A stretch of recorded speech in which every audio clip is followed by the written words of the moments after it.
চৰকাৰী ঘৰ এতিয়া চৰকাৰী ঘৰ কোনসকলে পাব তো সাজু ৰাখক এইকেইটা নথিপত্ৰ যদি আপোনালোকৰ নাথাকে এইকেইটা নথিপত্ৰ তেনেহ'লে আপোনালোকৰ সময়ত প্ৰব্লেম হ'ব পাৰে অসুবিধা হ'ব পাৰে এটা কোনকেইটা নথিপত্ৰ আৰু কোনসকলে পাব কেতিয়ালৈ পাব কি কেনেদৰে কি প্ৰক্ৰিয়াৰ মাজেৰে দিয়া হ'ব সকলোখিনি আজি এই ভিডিঅ'ৰ জৰিয়তে আপোনালোকক জনাব গৈছোঁ ভিডিঅ'টো বহুত বেছি দীঘলীয়া নহয় ভিডিঅ' আপোনালোকে বহুত বেছি চাব পাৰে যে ভিডিঅ' এইটো আহিব PMৰ ঘৰ এইসকলে পাব বা এনেকুৱা ধৰণৰ হ'ব PMৰ ঘৰ তো এইটো ভিডিঅ' চাওক শেষলৈকে বহুত বেছি দীঘলীয়া নকৰোঁ শেষত আপোনালোকৰ মন্তব্য কমেণ্টৰ জৰিয়তে জনাব আৰু আপোনালোকৰ ঘৰত এইসমূহ ভেৰিফিকেশ্যন কৰিবলৈ আহিছিলে নাই সেইটো আপোনালোকে লিখিবলৈ নাপাহৰিব আৰু এইখিনিতে আপোনালোকক সদায় কোৱাৰ দৰে চেনেলটোলৈ আপোনালোক যিসকল নতুনকৈ আহিছে চেনেলটো ছাবস্ক্ৰাইব কৰাৰ লগতে কাষতে থকা বেল আইকনটো প্ৰেছ কৰি অল কৰি থ'ব যাতে নতুন এটা ভিডিঅ' দিয়াৰ লগে লগে আপোনালোকে আগতীয়াকৈ চাবলৈ পায় যদি ভিডিঅ'টো চাই ভাল পায় লাইক এটা কৰি দিব আৰু শ্বেয়াৰ কৰি দিব বুলি আশা কৰিলোঁ এতিয়া সাজু ৰাখক কি নথিপত্ৰ সাজু ৰাখিবলৈ হ'লে আপোনালোকৰ প্ৰথম আপোনালোকৰ যিটো ডকুমেণ্টৰ মই আপোনালোকক সেইখিনি কৈ দিছোঁ যে বেংক একাউণ্টটো আপোনালোকে যিটো দিছিলে আপোনালোকৰ ঘৰটো আপোনালোকৰ সেইখিনি ভেৰিফিকেশ্যন কৰিছিলে জিঅ'টেক কৰাৰ সময়ত আপোনালোকে যিসমূহ ডকুমেণ্ট দিছিলে তাৰপিছত কৈছোঁ এইখিনি কথা তো এতিয়া প্ৰথম আপোনালোকে কি কৰিব লাগিব বেংক একাউণ্টটো আপোনালোকে ঠিক কৰি ল'ব লাগিব যিকোনো বেংক একাউণ্ট আপুনি যিটো দি থৈছে কাৰণ কেলৈ আপোনালোকৰ যদি খেলি মেলি বেংক একাউণ্ট এটা দিয়ে বা আপোনালোকে সেইটো ৰানিং বেংক একাউণ্ট নহয় তেনেহ'লে আপোনালোকৰ তাত পইচা সময়ত অসুবিধা হ'ব তো এনেকুৱা ধৰণৰ যে এইখিনি লিষ্ট অহাই নাই বা কেতিয়ালৈ পাম কি হ'ব এইখিনি কথা নোকোৱা আগতে এই কথাটো কৈছে যেন বহুত বেছি ইম্পৰ্টেণ্ট আগৰ আমি যদি ঘৰবিলাক চাওঁ তেনেহ'লে এই যি বেংক একাউণ্ট তেওঁলোকৰ খেলিমেলি দিয়াৰ পিছত বহুত দিনৰ পিছত এনেকুৱা ধৰণৰ তেওঁলোকৰ ট্ৰেঞ্জেকশ্যন হয়গৈ খেলিমেলি হয় যিহেতু এইখিনিক আপোনালোকক ডাইৰেক্ট DBD জৰিয়তে এইখিনি দিয়ে তো সেইখিনি আপোনালোকে সাজু ৰখাটো বহুত বেছি গুৰুত্বপূৰ্ণ তো বেংক একাউণ্টটো আপোনালোকে ঠিক কৰি ৰাখিব লাগিব এটা আপোনালোকে যিটো বেংক একাউণ্ট ব্যৱহাৰ কৰি আছে সেইটো আৰু আপোনালোকে এটা কথা মনত ৰাখিব লাগিব যিটো বেংক একাউণ্ট দিছে তাত আধাৰ সৈতে আপোনালোকৰ লিংক হৈ থাকিব লাগিব আধাৰ সৈতে আপোনালোকৰ লিংক হৈ থাকিব লাগিব আধাৰ সৈতে লিংক হৈ যদি নাথাকে তেনেহ'লে আপোনালোকৰ বহুত বেছি অসুবিধা হ'ব প্ৰথম কথা সেইটো হ'ল আপোনালোকৰ সাজু ৰাখক কি আপোনালোকৰ বেংক একাউণ্ট নেক্সট কথা হৈছে আপোনালোকৰ জব কাৰ্ড আপোনালোকে যিহেতু জিঅ'টেক কৰাৰ সময়ত সেইখিনি আপোনালোকে দিছিলে আপলোড কৰিছিলে বা আপোনালোকৰ যেতিয়া নেকি লিষ্ট অহাৰ পাছত আপোনালোকৰ ঘৰত সেইখিনি কৰিবলৈ আহিলে জব কাৰ্ডখন লৈছে জব কাৰ্ডখন আপোনালোকে সঠিক কৰি ল'ব কাৰণ কেলৈ জব কাৰ্ডৰ দিনো আহি পৰে আৰু তাতো সেইখিনি কাম কৰিব লগা হয় আৰু সেইখিনি জব কাৰ্ডখন আপোনালোকে ঠিক কৰি লওক বাকী আপোনালোকে আধাৰ কাৰ্ড পান কাৰ্ড চাউলৰ ৰেচন কাৰ্ড এই সকলোখিনি আপোনালোকে ঠিক কৰি লওক আৰু ঠিক কৰি লওক মানে কি আৰু আপোনালোকৰ সেইখিনি আছে মূলতঃ আপোনালোকে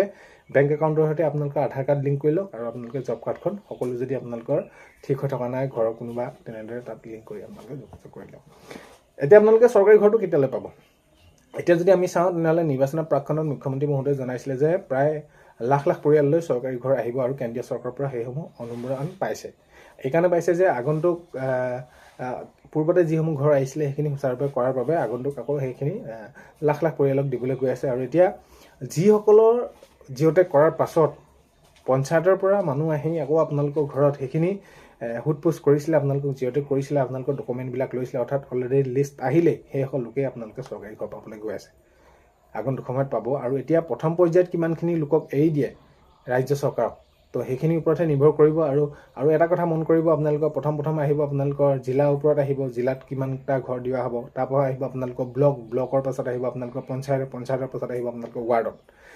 সেই ৱাৰ্ডত যদি আপোনালোকে 10 ঘৰ মানুহে পাবলগীয়া আছে আহিছে ঘৰ 6টা তো এইখিনিত তেতিয়া আপোনালোকে নাভাবিব যে মই নাপামগৈ নি কাৰণ কেলৈ 10জন মানুহে পাবলগীয়া থাকিলে 6টাত যদি ঘৰ আহে তেনেহ'লে একেবাৰতে দিয়া সম্ভৱ নহয় গোটেই অসমতে সেইখিনি বিতৰণ যিহেতু কৰিব তো বাকী 4জনে পাব কিন্তু এতিয়া এই কথাটো হ'ল যে কোনসকলে পাব নাপাব মাজতে যিসমূহ লিষ্ট ওলাইছিলে এইখিনি তেনেকুৱা ধৰণৰ হৈছিলে যে কোনোবাই কাৰোবাৰ ঘৰ গোহালি ঘৰকে ফটো মাৰি দি দিলে কাৰোবাই ভঁৰাল ঘৰকে ফটো মাৰি দি দিলে তো তেওঁলোকৰ নাম বাদ পৰি যাব সেইটো দেখা দেখি স্পষ্ট কথা আৰু এইখিনি ক্ষেত্ৰত তদন্ত হ'ব এইখিনি কথা জনাইছে কাৰণ কেলৈ প্ৰকৃততে যিজন হিতাধিকাৰী ঘৰ পাবলগীয়া তেওঁকে এইখিনি এবাৰ ঘৰ দিয়া হ'ব এইখিনি কথা গুৰুত্ব সহকাৰে জনাইছে আৰু এইখিনিক লৈ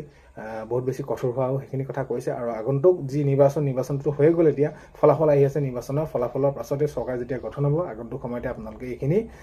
চৰকাৰ গঠন হোৱাৰ পাছতে পৰ্যায়ক্ৰমে এই সকলোখিনি কাম এই চৰকাৰী ঘৰৰ পৰা আদি কৰি যিসমূহ যেনেদৰে স্কিম বা যেনেদৰে দিয়া কথা আছিলে পৰ্যায়ক্ৰমে আপোনালোকে সেইখিনি পাবলৈ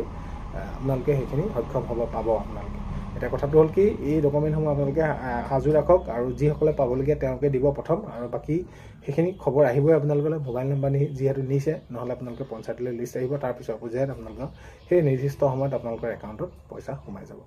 তো আগন্তুক চৰকাৰ গঠন হোৱাৰ পাছতে অতি সোনকালে এই চৰকাৰী ঘৰ দিয়া কথাও সেইখিনি ব্যৱস্থা গ্ৰহণ কৰা বুলি মাননীয় মুখ্যমন্ত্ৰী মহোদয়ে জনাইছে ভিডিঅ'টো শেষলৈকে চোৱাৰ বাবে বহুতেই বেছি ধন্যবাদ ভিডিঅ'ৰ শেষত আকৌ আপোনালোকক প্ৰথমতে কোৱাৰ দৰে চেনেলটো আপোনালোক যিসকল নতুনকৈ আহিছে ছাবস্ক্ৰাইব কৰাৰ লগতে কাষত থকা বেল আইকনটো প্ৰেছ কৰি অল কৰি থ'ব যাতে নতুন এটা ভিডিঅ' দিয়াৰ লগে লগে আপোনালোকে আগতীয়াকৈ চাবলৈ পায় আজিলৈ মানে অন্য এটা ভিডিঅ'তে লগ পোৱাৰ কাৰণে বাই